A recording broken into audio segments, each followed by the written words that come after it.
Hello everyone, this is Vishal Nandapura. Welcome in a lecture series of Engineering Thermodynamics, which is the most important subject in particular in context with the thermal science and engineering because this is the very first subject in the stream of thermal science and engineering. By this way, the importance of this subject will increase as per it is the very first subject of the thermal science and engineering. In this subject, we will study the basic of all the thermodynamics, say basics of thermodynamics terms, then first law and second law and the application, how it is applicable and what is the consequences we get uh, when we introduce the first law and second law. Then we will go for entropy and exergy. At last, we will see cycles, say vapor power cycle and gas power cycle, including refrigeration cycle. Vapor power cycle, we will see cycle, and efficiency equation and equation two. Then for gas power cycle, we will follow the method. And we'll see what is the requirement of with minimum required air, minimum of oxygen, how to the of solid and liquid. So let's start with the cycle and interest. This chapter today, we learn about the thermodynamic system, microscopic and viewpoint thermodynamic, and then the system and the equilibrium. So let's start with introduction to thermodynamic energy. So thermodynamic, the name itself indicates it consists of two words, mainly Greek two words. First is the thermo, and another is the dynamics. So then two consist of thermodynamics. So thermo is something related to heat, which it is a Greek word, and dynamic it is something motion or so we can say power. So the subject thermodynamics it related to something power caused due to the heat, or we can say the consequences related to the heat and transformation of this heat into the work and so thermodynamic can also be defined as the science of energy because it deals with the energy particularly in the form of work and heat, and it all fundamentals will go with the heat as well as work and how one can transfer to the another and vice versa and so on. Thermodynamic is the science that deals with the interaction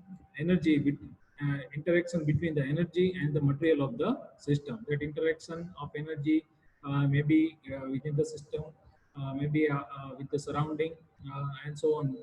Don't bother. We'll go for system and surrounding in a couple of minutes. So this way, thermodynamics is a particularly an subject which deals with the energy transformation. Then, what is the energy? Energy it can be viewed as the ability to cause changes, right? Ability to cause changes in terms of position, in terms of state, in terms of any particular properties, and so on.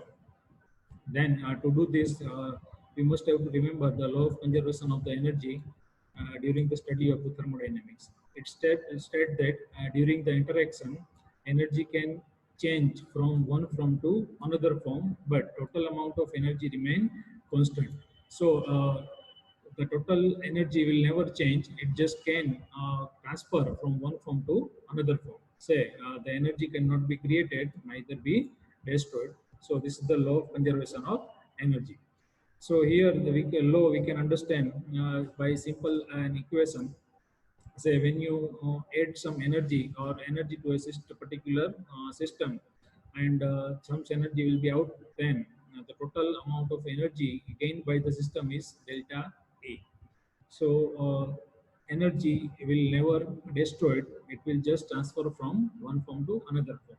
And the change in energy always the difference between internal energy in, say input energy, and out, E out, say output energy. Now we will see the thermodynamic system. So what is system first? A system is defined as the quantity of matter or a region in space chosen for study. System can be anything. System may be a boiler. System may be a turbine.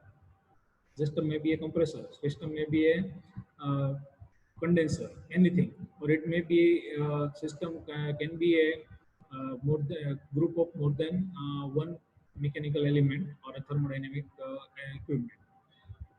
So let's say understand system by the one figure here. So let's say this is the space or the system under the consideration. on which we are going to study a system, or we are going to an experiment for the analysis purpose. So this is our system, and other than system, everything is surrounding. So system and surrounding can be separated by a boundary. Boundary is just an imaginary line. It does not contain any thickness, any mass, any volume. It is just an imaginary line which separates system from the surrounding. So system and surrounding both are comprises a universe. When you consider both as a whole system, then it called as a universe. And when you subtract a system from the universe, it will be a surrounding. So simply, you can say when you subtract a surrounding from the universe, it will be our system, and vice versa. It is just an imaginary thing. The mass or the region outside the system is called as a surrounding, and the real or imaginary surface that separates the system from its surrounding is called as a boundary. So this boundary can be a sometimes real or can be a imaginary also, because when we consider a practical thing, just like let's consider pump. Pump is our system. Then pump has a definite surface which separates the pump from the another system. Say input pipe and output pipe. So at the flange of input pipe, it is a boundary, and at the outlet, or at the outlet pipe, or the flange of outlet pipe is considered as a boundary. So this both are a real boundary. Sometimes that cannot be a real boundary, and it is a imaginary surface. Types of system are closed system, open system, and isolated system as per the condition of this boundary. So let's see what is the closed system. Are also known as a control mass system. Consists of a fixed amount of mass, and no mass can cross its boundaries. So when you does not allow any matter or mass to cross this boundary, say from inside to outside, or outside to inside, then this is called as a closed system. Let's say with one figure here, this is the closed system, just simply a piston cylinder assembly. This is the piston, and this is the cylinder, and mass is confined within the space between the cylinder wall and piston, and the system does not allow the mass to interact with the surrounding. Now we will consider all the thing with respect to the system and surrounding. So this is our system. When the system does not allow the mass interaction with the surrounding, then it is called as a closed system here. So in this figure, you can see the mass cannot interact with the surrounding. Then mass can enter the leave, or there's no mass can enter or leave the closed system, but energy in the form of heat or work can cross the boundary. So if the wall of the cylinder is not an insulated, then energy can cross the boundary. Say this is the boundary, so it is a real boundary. So in this case, energy can cross the boundary. Say it can enter or it can exit. So this is called a closed system, or a simply controlled mass system. Now, if even energy is not allowed to cross the boundary, then the system is called as a isolated system. So in this case, if you insulate the system, say a cylinder wall, if you insulate the cylinder wall like this, if you put any insulation that does not allow the interaction of energy with its surrounding, then this system is called as a isolated system. And this system is called as a isolated system. So we see the two differences. Two definitions: closed system and isolated system. Closed system is the system in which the mass cannot cross the boundary, but energy can, and isolated is the system in which neither mass nor energy can cross the boundary, or simply a system cannot interact and in the terms of mass and energy with its surrounding. After that, we will see another type, which is a control volume, or simply a open system. Here we will see one more example of the closed system with the moving boundary. previously we have seen a fixed boundary. Here, piston is movable, and let's suppose that 2 kg of mass is confined here, and the volume is 1 meter cube of any gas, any real gas. And when you heat up this whole system, or simply you enter or you apply the energy from the surrounding to the system, the gas will expand, and let's suppose it will achieve 1.5 meter cube of volume, and the mass will remain the same. So here, this is the movable boundary. So boundary can move or can expand here.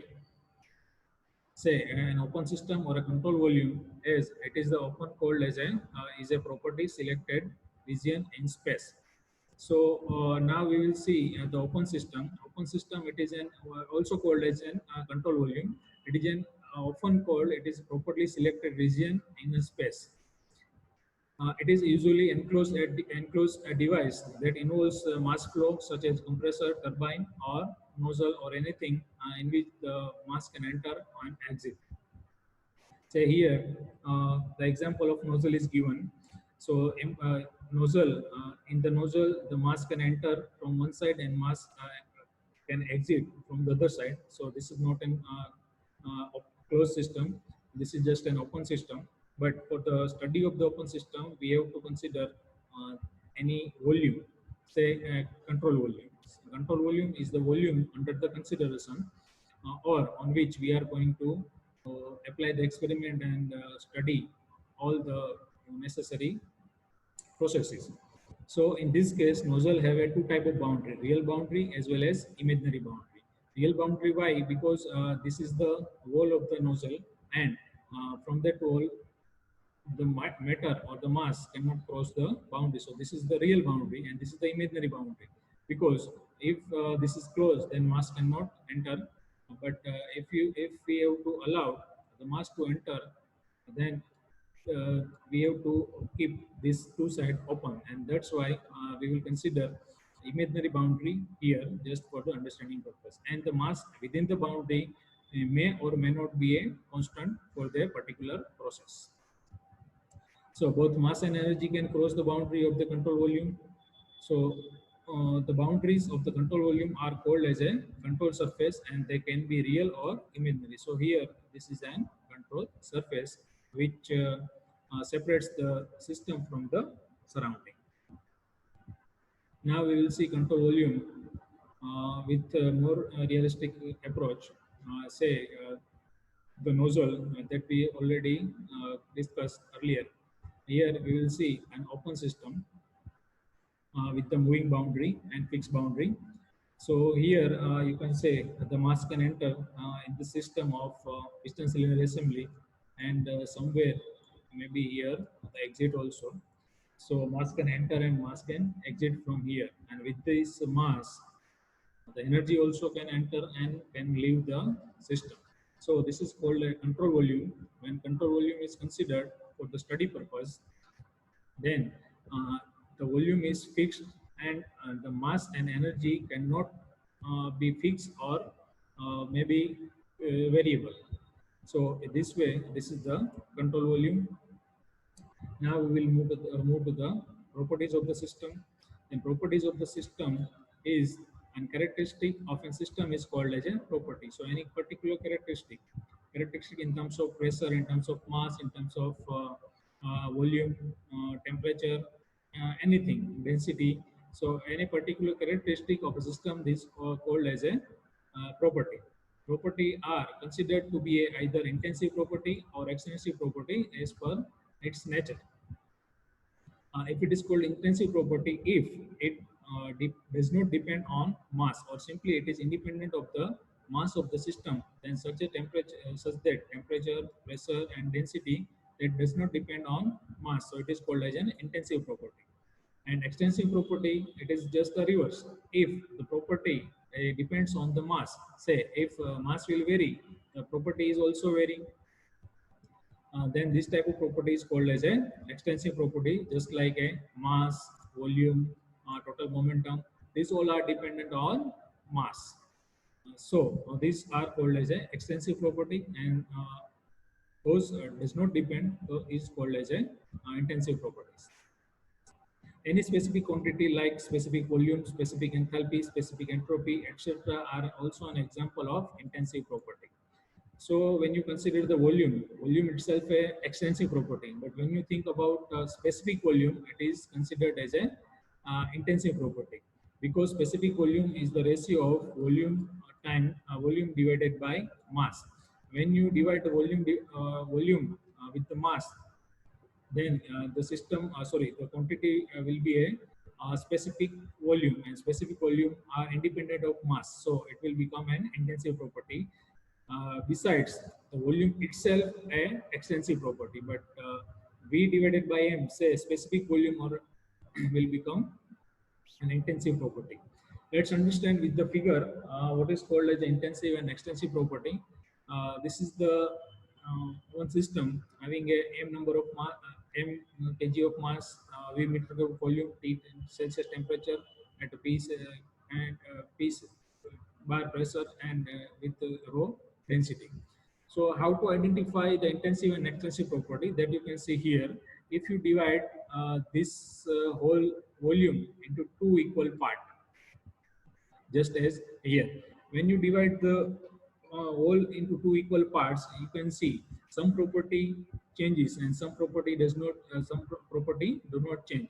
So those property do not change are called as a intensive property, because that does not depend on mass, and those changes are called as a extensive property, because these all are depend on mass. Here you can see when you divide whole system or the whole volume into two equal part, then mass becomes half, volume also becomes half. So in this case, these both are two properties which is depend on mass. So these all are these two are extensive properties, and remaining these three are intensive properties. One common fundamental is that extensive property is generally denoted as a capital letter, and intensive property are generally denoted as a small letter. But here, mass, temperature, and volume are exceptional case.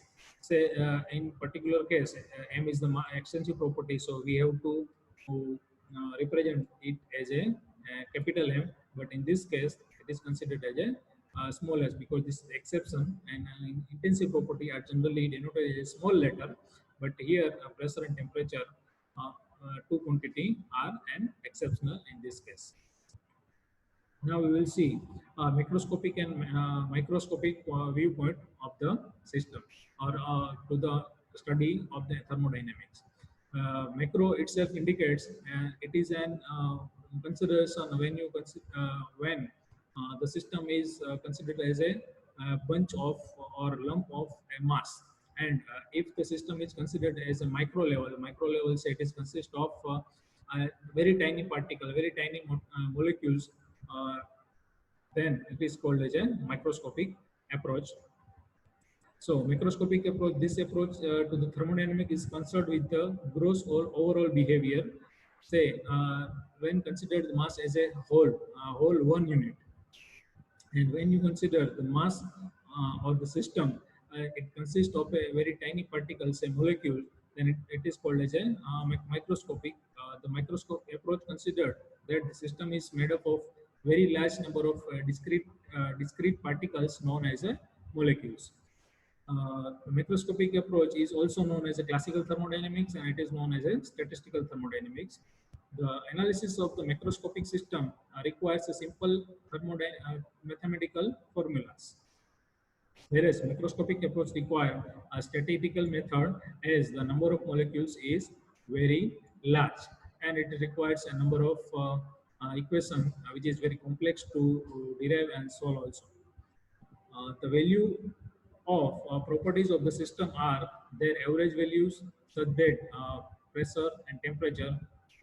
If we consider the pressure, it is the amount or summation of the small amount of force applied by a particular molecule on on the boundary or on the wall in which it is in contact or in confined within a particular container. So this way, pressure is the summation of all particles. So when you measure the pressure, it is the sum of all this action of all these molecules. So pressure is a whole quantity when you consider a system as a whole. The same way temperature is also like this. But when you think of the velocity, momentum, impulse, kinetic energy, force of the impact, etc., it describes the molecule. It describes the molecule and cannot be easily measured by the instrument. It requires a high precision and very somewhat complicated method to measure this all these quantities.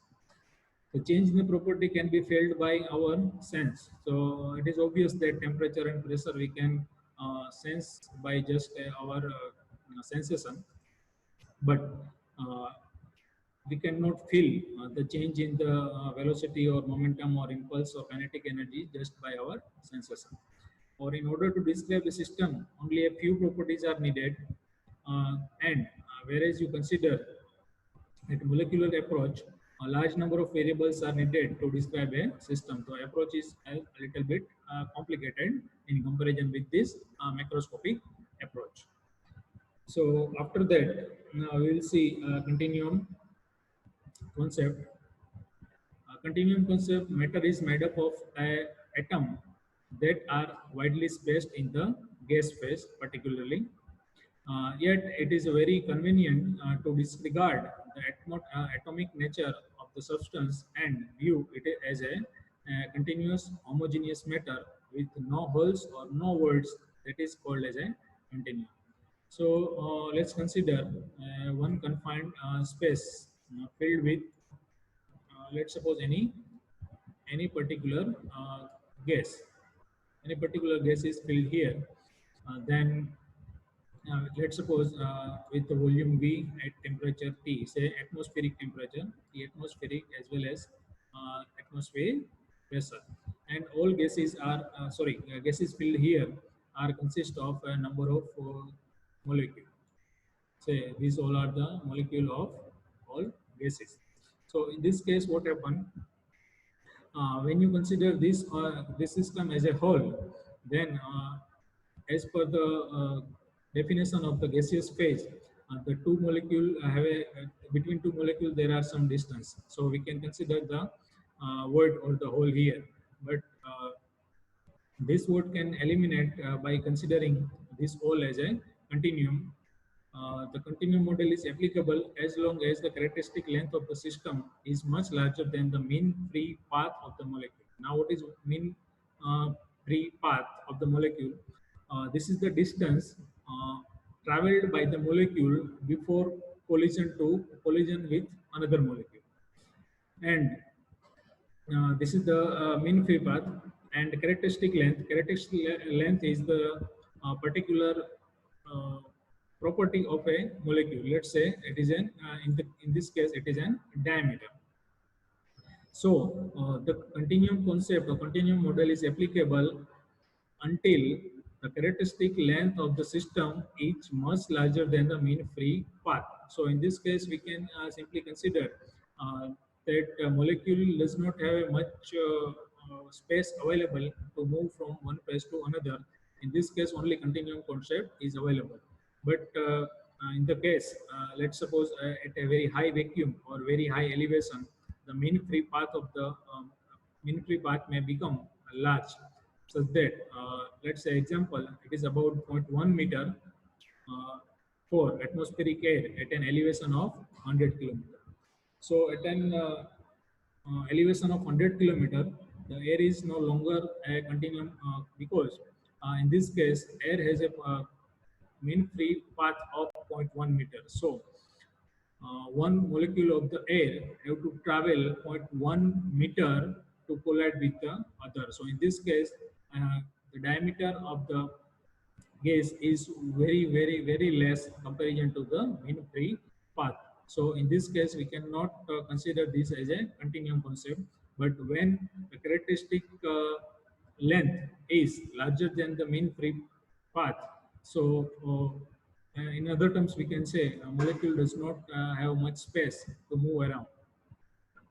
So in this case only we can consider the continuum concept. For such an case, so in this particular case, rarefied gas flow theory should be used, and the impact of individual molecules should be considered. This is just for your knowledge and beyond the scope of the syllabus of this subject. So continuum concept is the concept in which we consider the system as a whole without any holes or any voids within the system. Now we will move to a state or a particular condition. A state of a property that completely describes the condition of the system is called a state. Now, at a given state, all the properties of the system have a fixed value, and if the value of the even one property changes, the state will change to a different uh, condition. Let's suppose here there are two state 1 and state 2 is given. At state 1, the value of mass is 2 kg, at temperature 20 degrees Celsius, and at 1.5 meter cube volume. If any of the quantity will change, then the state will achieve another state or any another position. Say here, if we apply some pressure, or as let's say anyhow we will increase volume, say V1 equal to 1.5 meter cube to 2.5 meter, then the state of this system will be at state 2.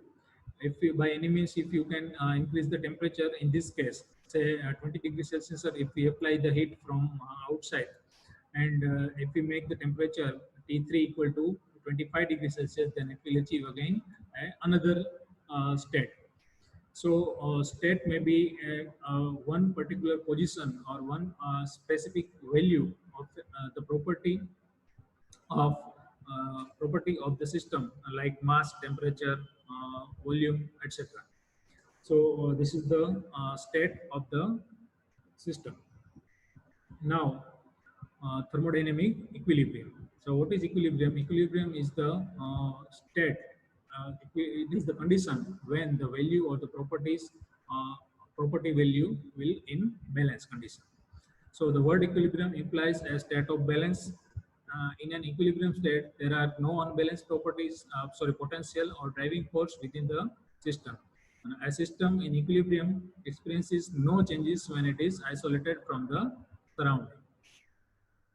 So the word equilibrium is implemented. It just says the state of balance. There are many type of equilibrium, say mechanical equilibrium, thermal equilibrium, chemical equilibrium. Let's see. Start with the thermal equilibrium. The thermal equilibrium is when the thermal temperature is the same throughout the entire system. Then it is called as a state of thermal equilibrium. So let's have a two figure here at initial stage. The gas is confined with a different temperature at the different location. Say here 20 degree, 23 degree, 30 degree, 35 degree, 40 degree, and 42 degree. And let me allow this system for some time to rest. Then after some time it will achieve a state of equilibrium. Say temperature at all the location will be equal, and that no difference at all. So this is called as a thermal equilibrium. So there is a no change in temperature at all. The system involves no temperature differential, which is considered as a driving force of the heat flow. So when there is a no temperature difference, there is a no heat flow. So this is called as a equilibrium. So this is the equilibrium when heat cannot flow. So it is a balance condition with regard to the heat.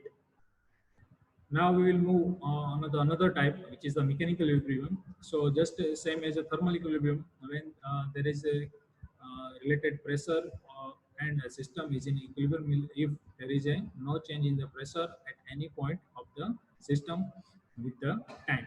So there is a no difference of any mechanical property, just like a pressure, which is just considered as a driving force for the work transfer. So there is a no work transfer between system and surrounding, or within the system also.